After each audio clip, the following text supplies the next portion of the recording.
반갑습니다. 지금 우리는 이제 2022년을 떠나보내고 2023년을 새롭게 맞이하는 아주 특별한 시간에 서 있습니다. 이 시간 예배의 자리에 오신 여러분들을 진심으로 환영하고 또 축복합니다. 우리 하나님의 위로와 평강이 여러분과 여러분의 가정에 함께 하시기 바랍니다. 연말이 되면 전국에 있는 교수님들이 하는 일이 있습니다. 그 해를 상징하는 사자성어를 정하는 일이지요. 지난 해에는 묘소동처였습니다. 이 묘소동처라는 말은 고양이와 쥐가 함께 있다, 이런 의미입니다. 쥐를 잡아야 할 고양이가 쥐와 함께 산다는 이야기인데, 이 말은 도둑을 잡아야 할 사람과 도둑이 한패가 되었다, 그런 의미였습니다.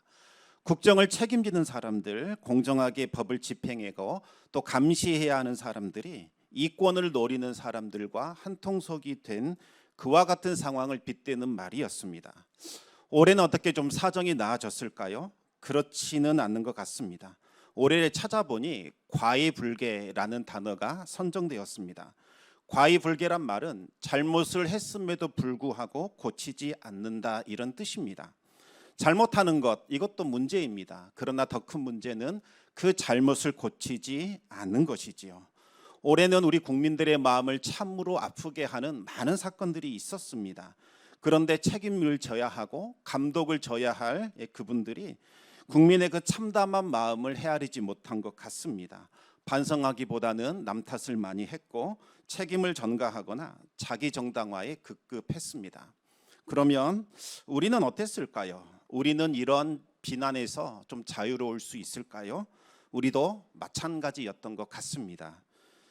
잘못을 인정하고 개선하기보다는 남 탓을 많이 했고 우리 역시 자기 정당화로 일관했던 것 같습니다. 여러분, 2022년에서 벗어나 2023년을 향하여 새롭게 출발하려면 우리는 우리를 과거에 머물게 하는 모든 것들을 다 이제는 풀어버려야 합니다. 바다에 배를 띄우려면 닷줄을 풀어야 하듯이 이제 2023년을 향한 항해를 시작하려면 과거의 항구를 묶고 있는 모든 것들을 다 풀어내야 됩니다. 지금 이 자리는 한 해를 돌아보면서 반성할 것은 반성하고 버릴 것은 버림으로써 새로운 출발을 시작하는 자리입니다. 예배 가운데 들려오는 하나님의 음성을 들으시고 주님의 음성에 순종할 수 있기를 우리 주님의 이름으로 축원합니다. 먼저 이 시간 우리 옆 사람을 좀 축복하고 격려하는 시간을 갖겠습니다. 2020년 정말 우여곡절이 많았지요. 한 해를 지나오는 것, 이거 절대로 쉽지 않은 일이었습니다. 우리 함께 옆 사람에게 이렇게 인사하겠습니다. 올해 수고 많으셨습니다. 올해 수고 많으셨습니다. 네, 다시 한번 또 인사하겠습니다. 내년에는 정말 잘 될 겁니다. 내년에는 정말 잘 될 겁니다. 아멘. 올해 시작은 이제 사회적 거리가 조금 완화가 되면서 일상이 조금씩 이제 회복이 되었습니다. 그래서 우리 마음에는 경기가 조금 나아지지 않을까, 그런 기대감이 있었습니다. 하지만 코로나의 여파가 완전히 사라진 것은 아니었지요. 그리고 예상하지 못했던 러시아, 우크라이나 전쟁으로 세계 경제가 흔들렸습니다. 또 미국이 금리 인상을 하면서 온 세계가 한파에 밀어닥쳤습니다. 많은 사람들이 안개 속을 걷는 것처럼 길을 잃고 방황을 했던 한 해가 아니었나, 그렇게 생각이 듭니다. 오늘 본문에 나오는 이 욥도 극심한 재앙 앞에 길을 잃어버렸습니다. 그리고 방황하게 됩니다. 재앙을 만나기 전까지 욥은 형통하고 평탄한 인생을 살아왔습니다. 자신이 걸어가는 그 길에 대해 아무 염려나 아무 의심이나 아무 두려움이 없었지요. 욥은 하나님과 사람 앞에 인정받는 삶을 살았습니다. 하나님은 욥을 향하여 너는 동방의 의인이다, 이렇게 인정해 주셨고 많은 사람들이 욥을 진심으로 부러워하고 존경을 했습니다. 그런데 어느 날 재앙이 한꺼번에 욥에게 밀어 닥치면서 욥은 극심한 고난과 고통을 겪어야만 했습니다. 많았던 그 재산이 하루아침에 다 사라져 버렸습니다. 선하고 우애가 좋았던 그 10명의 자녀들 한꺼번에 다 잃어버렸습니다. 욥은 얼마나 슬펐는지 정말 겉옷을 찢고 머리를 다 밀고 땅에 엎드렸습니다.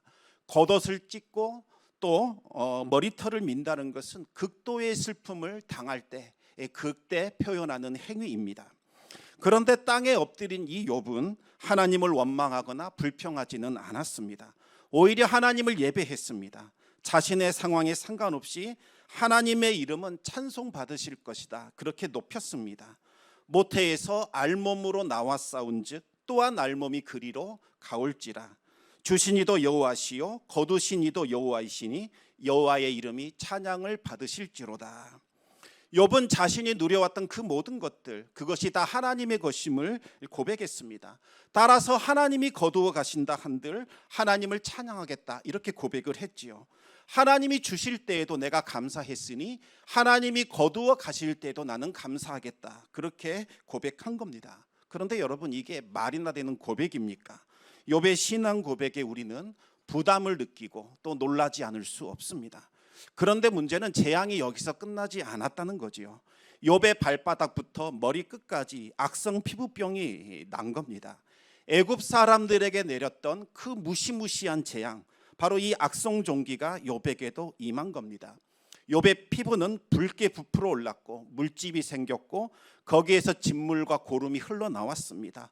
얼마나 가려웠던지 욥은 제 가운데 앉아서 질그릇 조각 하나를 가져다가 온몸을 피가 나도록 긁어댔습니다. 아무 말 없이 욥을 지켜보던 아내도 이제는 참을 수가 없었습니다. 머리 끝까지 화가 나서 차라리 하나님을 욕하고 자살해버리라, 그렇게 저주합니다. 그러나 욥은 아내의 저주에도 낙심하지 않습니다. 오히려 아내를 향해서 참 어리석은 여자다, 이렇게 꾸짖으면서 끝까지 믿음을 지키라고 권면하게 됩니다. 우리가 지금까지 복을 받았는데 하나님께로부터 화를 받는다 한들 뭐가 이상하느냐는 거죠. 이것 또한 감사함으로 받아들이라고 했습니다. 정말 욥은 위대한 신앙의 인물이었습니다. 욥의 소식을 들은 3명의 친구들이 욥을 위로하기 위하여 먼 곳에서부터 찾아오게 됩니다. 세 친구들은 욥의 그 기가 막힌 몰골을 보고서 일제히 소리를 지르더니 울며 그들의 겉옷을 다 찢어버립니다. 하늘을 향해서 티끌을 날리면서 자신들의 머리에 재를 뿌렸습니다. 욥의 처지가 너무나 생각보다 더 처참했기 때문입니다. 세 친구는 욥과 함께 울기 시작을 합니다. 일주일 내내 아무 말도 하지 못하고 그저 가만히 있었습니다. 여러분, 때로는 가만히 있어주는 것, 이것만으로도 얼마나 위로가 되는지 모릅니다. 100마디 말하는 것보다 차라리 손을 잡아주고 함께 울어주고 함께 있어주는 것, 그것이 많은 위로를 가져다 주기도 합니다. 그런데 시간이 지나자 욥이 서서히 자신의 처지를 한탄하기 시작을 합니다. 마침내 오랫동안 침묵을 지키던 친구들이 입을 열기 시작을 하지요. 아무리 생각해봐도 이 욥에게 임한 재앙은 일반적인 상식을 뛰어넘었습니다. 이건 하나님이 내린 형벌이다, 이렇게밖에 생각할 수 없었습니다. 그들은 욥을 이해하고 위로하기보다는 이제 책망을 하면서 정죄하기 시작합니다. 죄 없이 망한 사람, 내가 지금까지 찾아보질 못했다. 분명히 너 안에 숨겨진 죄악이 있을 것이다. 이제는 그거 솔직하게 인정하고 털어버리자. 그리고 하나님 앞에 용서받고 우리 다시 회복하자. 그렇게 욥을 다그치기 시작을 합니다. 그러자 욥은 너무나 억울했습니다. 욥은 자신의 무고함을 증명하기 시작합니다. 나는 이와 같은 재앙을 받을 만큼 그런 죄악을 저지른 적이 없다, 이렇게 말합니다. 그러자 친구들이 계속해서 번갈아 가면서 욥을 정죄합니다.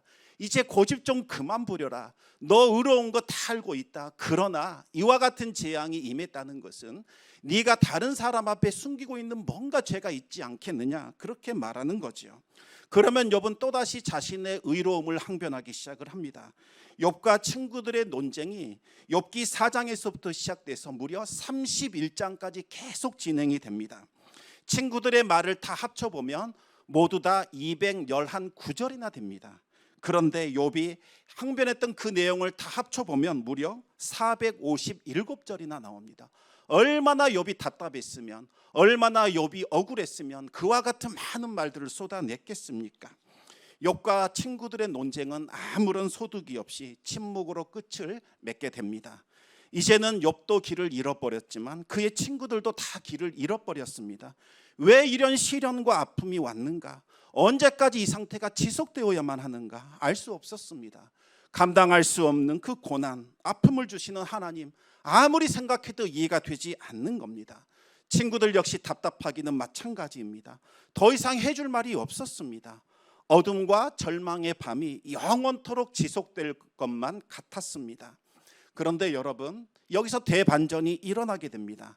칠흑 같은 그 어둠이 영원토록 지속될 것만 같았고 영원토록 길을 잃고 헤맬 것만 같았는데 새로운 길이 열리게 된 겁니다. 욥은 길고 길었던 그 어둠의 터널을 빠져나오게 됩니다. 모든 것을 삼켜버리고 삶의 의욕을 꺾어버리는 그 절망의 항구에서 이제 벗어나 새로운 항해를 시작할 수 있게 되었습니다. 어떻게 욥은 그 절망의 자리에서 벗어나 새로운 출발을 시작할 수 있게 되었을까요? 그것은 욥이 하나님을 고난 가운데 새롭게 만났기 때문입니다. 욥이 하나님을 찾아 떠나간 것이 아니라 하나님께서 욥을 만나기 위하여 욥의 자리로 내려오셨습니다. 욥은 하나님을 만난 후에 완전히 변화하게 됩니다. 절망의 자리에서 일어나 새로운 희망을 향해 출발할 수 있게 됩니다. 욥에게 일어난 첫 번째 변화는 회개였습니다. 욥은 하나님을 만나보면 꼭 물어보고 싶었던 말이 있었습니다. 왜 하나님, 의로운 나에게 이와 같은 고난과 아픔을 허용하셨습니까? 바로 이것입니다. 욥은 그래도 자신을 의로운 사람이라고 자부했습니다. 물론 절대적인 기준으로 의롭다는 것이 아니라 그래도 다른 사람들보다는 의롭게 살았고 자기 자신을 봤을 때도 부끄러움이 없는 그와 같은 인생을 살아왔다고 그렇게 자부를 했습니다. 욥은 의로운 사람에게는 고난이나 아픔은 전혀 어울리지 않는 것이라고 생각을 했습니다. 형통하고 복된 삶이 와야 한다고 믿었던 겁니다. 그런데 의로운 자에게 이토록 극심한 고난과 아픔이 온 겁니다. 이것은 뭔가 번지수가 잘못된 거지요. 악인들에게나 전달되고 배달되어야 할 그 고난과 아픔이 번지수를 잘못 찾아온 겁니다. 고난과 아픔은 욥의 것이 될 수 없다, 그렇게 생각을 했습니다. 욥은 뭔가 하나님께로부터 좀 납득할 만한 설명을 듣기를 원했습니다. 그러나 하나님을 대면하는 그 순간 욥은 아무 말도 할 수 없었습니다. 하나님은 욥에게 나타나 이렇게 물으셨습니다. 도대체 네가 창조주냐? 내가 창조주냐? 하나님의 그 압도적인 영광과 능력과 권능 앞에 욥은 꿇어 엎드릴 수밖에 없었습니다. 하나님은 모든 것을 뛰어넘는 초월자이시요 생명의 원천이시요 능력의 주관자이셨습니다. 하늘과 땅과 모든 것을 지으신 창조주 하나님이셨습니다. 하나님의 그 위엄과 영광을 대면한 욥은 그제서야 자신이 얼마나 비천하고 죄악된 존재인지를 실감하게 됩니다. 알고 보니 자신은 의로움과는 전혀 관계가 없는 죄인 중에 죄인이었습니다. 하나님의 그 거룩하심, 하나님의 영광 앞에 설 수 없는 부정한 존재였습니다. 하나님의 영광을 보았던 이사야 선지자처럼 절망 가운데 탄식하며 울부짖을 수밖에 없는 존재, 그것이 바로 자신이었습니다. 화로다 나여 망하게 되었도다. 입술이 부정한 백성 중에 거주하면서 만군의 여호와이신 왕을 배웠음이로다. 하나님을 대면한 욥은 새로운 차원의 신앙으로 들어가게 됩니다. 고난 가운데 만나뵌 하나님은 지금까지 자신이 알고 있던 하나님과 완전히 차원이 다른 분이셨습니다. 우리 함께 욥기 42장 5절과 6절 말씀을 같이 한번 읽어보겠습니다. 내가 주께 대하여 귀로 듣기만 하였사오나 이제는 눈으로 주를 배움나이다. 그러므로 내가 스스로 거두어 드리고 티끌과 제 가운데에서 회개하나이다. 아멘. 고난 가운데 찾아오신 하나님, 그 하나님을 대면한 욥은 자신의 무지와 보잘것없음을 깨닫게 됩니다. 내 머리로 이해되지 않는다고 해서 하나님의 선하심과 의로우심을 부인하며 원망했던 일들, 하나님의 선하신 뜻과 섭리를 부정했던 그 오만함과 교만함을 회개하기 시작한 겁니다. 욥기 42장 2절과 3절 말씀 계속해서 한번 읽어보겠습니다. 주께서는 못하실 일이 없사오며 무슨 계획이든지 못 이루실 것이 없는 줄 아오니 무지한 말로 이치를 가리는 자가 누구니이까?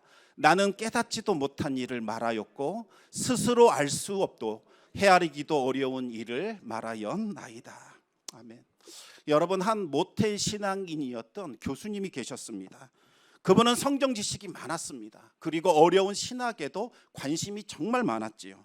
하지만 하나님을 만난 체험도 없었고 하나님에 대한 믿음도 없었습니다.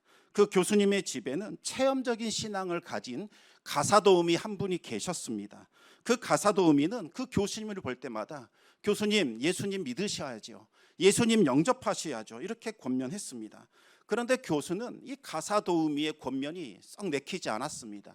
많이 거슬리고 기분이 나빴습니다. 그렇게까지 신앙생활할 필요가 있습니까? 저는 당신처럼 믿고 싶지 않습니다. 그렇게 핀잔하기가 일쑤였습니다. 그러던 어느 날 그 교수님의 외동딸이 불치병에 걸리게 됩니다. 교수님은 애가 타서 이리저리 백방을 다 뛰어다녔지만 치료 방법이 없었습니다. 그 모습을 본 가사도우미가 교수님께 제안을 합니다. 교수님, 하나님 찾으세요. 이럴 때는 하나님께 기도하는 겁니다. 하나님은 외동딸을 고쳐주실 수 있는 분입니다. 그 말을 들은 교수는 곧바로 교회에 나가게 됩니다. 그리고 처음으로 진심으로 하나님께 간절히 기도하게 됩니다. 하나님은 그 교수님을 만나 주셨고 잃어버린 신앙을 다시 회복해 주셨습니다. 하지만 끝내 그 외동딸은 회복되지 않았고 하나님이 품에 안아 하나님 나라로 데려가셨습니다. 가사도우미는 마음이 아팠습니다. 이제 큰일 났다. 이 교수님 하나님 원망하고 영원히 하나님을 떠나면 어떻게 되나 오히려 걱정하는 마음이 들었습니다. 차라리 기도하러 하지 말걸. 그러면 다음에 기회가 있었을 텐데 내가 잘못 말해서 이 교수님 신앙마저 잃어버리겠구나. 이렇게 염려가 된 거지요. 그래서 조심스럽게 물었습니다. 교수님, 이제는 어떻게 하시겠습니까? 교수가 대답을 합니다. 비록 딸을 잃었지만 저는 잃어버렸던 하나님을 다시 찾았습니다. 이제 다시는 그분을 잃어버리는 일은 없을 겁니다. 여러분, 내 머리로 이해할 수 있어야, 내 감정으로 받아들일 수 있어야 하나님 믿고 하나님 신뢰할 수 있는 것 아닙니다. 내 작은 머리로 어찌 천하보다 크신 하나님을 이해할 수 있겠습니까? 이 좁디 좁은 가슴으로 어떻게 우주보다 크고 넓으신 하나님을 다 담아낼 수 있겠습니까? 이해되지 않아도, 받아들여지지 않아도 하나님은 언제나 변함없이 좋으신 분이십니다. 지금은 이해되지 않고 받아들일 수 없다 할지라도 우리는 끝까지 하나님을 믿고 의지해야 합니다.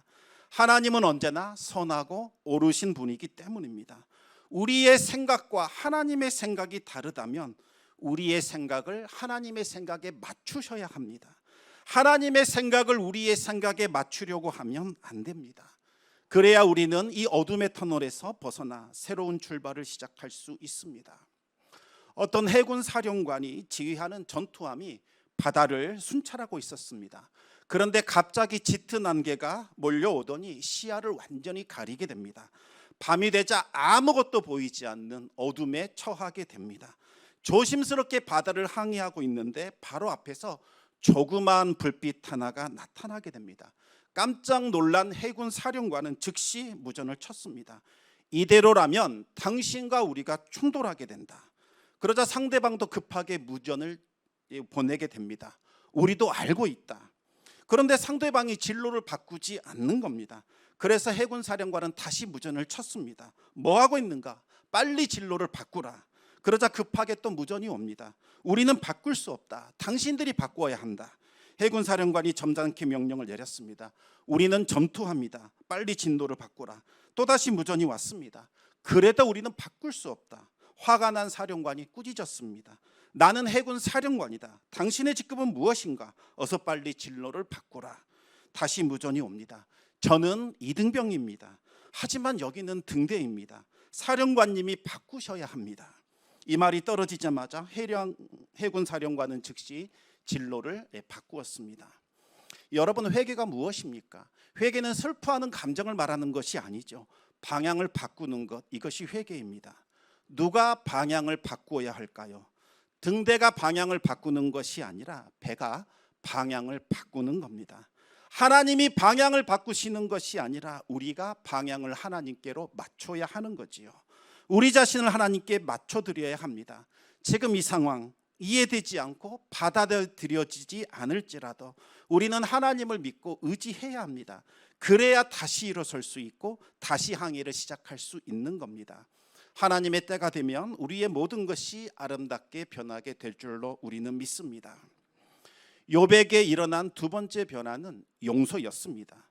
우리가 회개하여 하나님께 방향을 돌이키기 시작하면 하나님의 사랑과 하나님의 용서가 우리 영혼에 스며들어오기 시작을 합니다.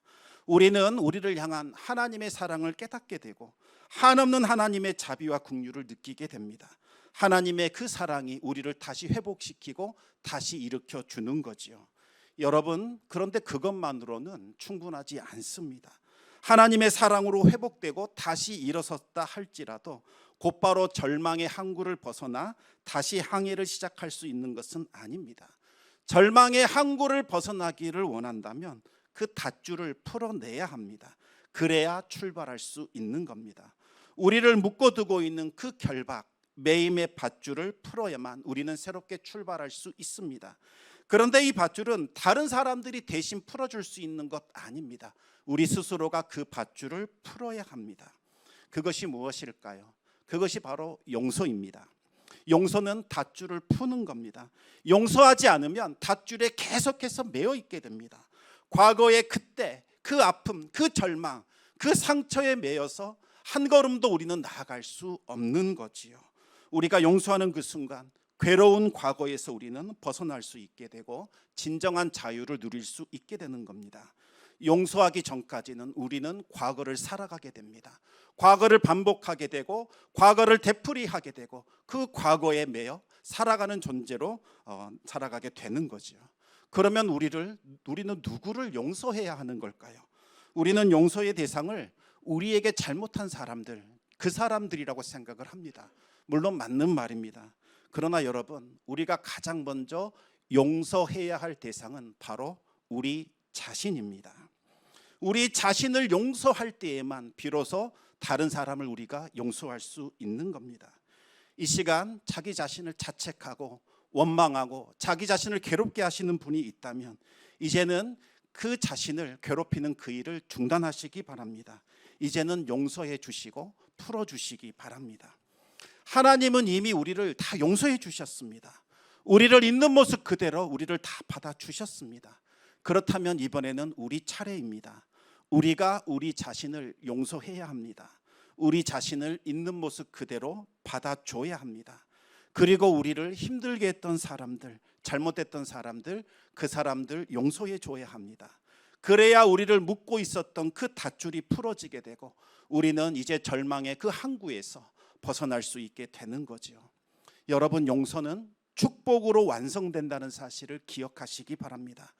용서는 단순히 잘못을 모른 척 해주거나 덮어주는 것, 그것을 말하는 것이 아닙니다. 용서는 상대방을 차단시키고 막아버리고 있는 내 마음의 장벽, 내 마음의 담을 헐어내는 것을 말합니다. 그리고 상대방을 다시 내 마음에 품어주는 것, 이것을 말하는 거지요. 용서는 내 마음에 막혀있는 파이프의 밸브를 다시 열어주는 것입니다. 그 파이프를 열어서 상대방에게 나의 사랑이 흘러가도록 그렇게 해주는 것, 이것이 사랑입니다. 따스한 말을 건네고 다시 따스한 손길을 건네주는 것이 바로 용서입니다. 그리고 진심으로 그 사람을 축복하며 기도해 줄 수 있어야 용서가 완성이 되는 겁니다. 여러분, 축복 기도에는 신비한 능력과 아주 큰 힘이 있습니다. 우리가 마음을 열고 상대방을 진심으로 축복하면 하늘이 열리고 하늘로부터 은혜의 단비가 내리게 됩니다. 그런데 여기에서 질문 하나 드리겠습니다. 은혜의 단비가 누구에게 내릴까요? 내가 축복 기도해 주는 상대방, 그 사람에게 내리는 걸까요?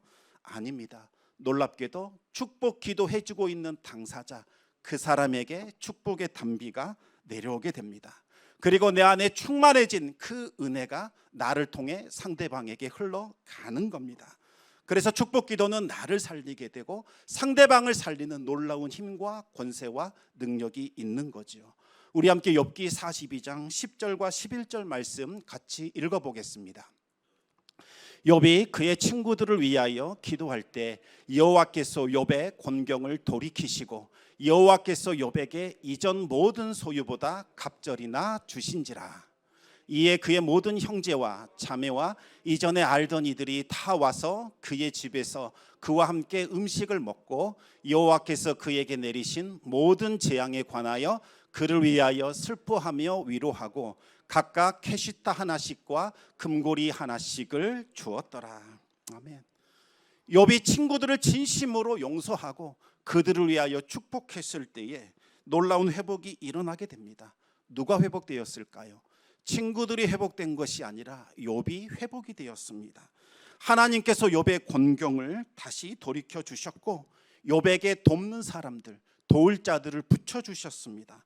욥의 모든 형제 자매들, 욥을 알고 있던 지인들이 욥을 찾아와 그를 위로해 주었고 다시 재기할 수 있는 각종 보물을 그에게 주었던 겁니다.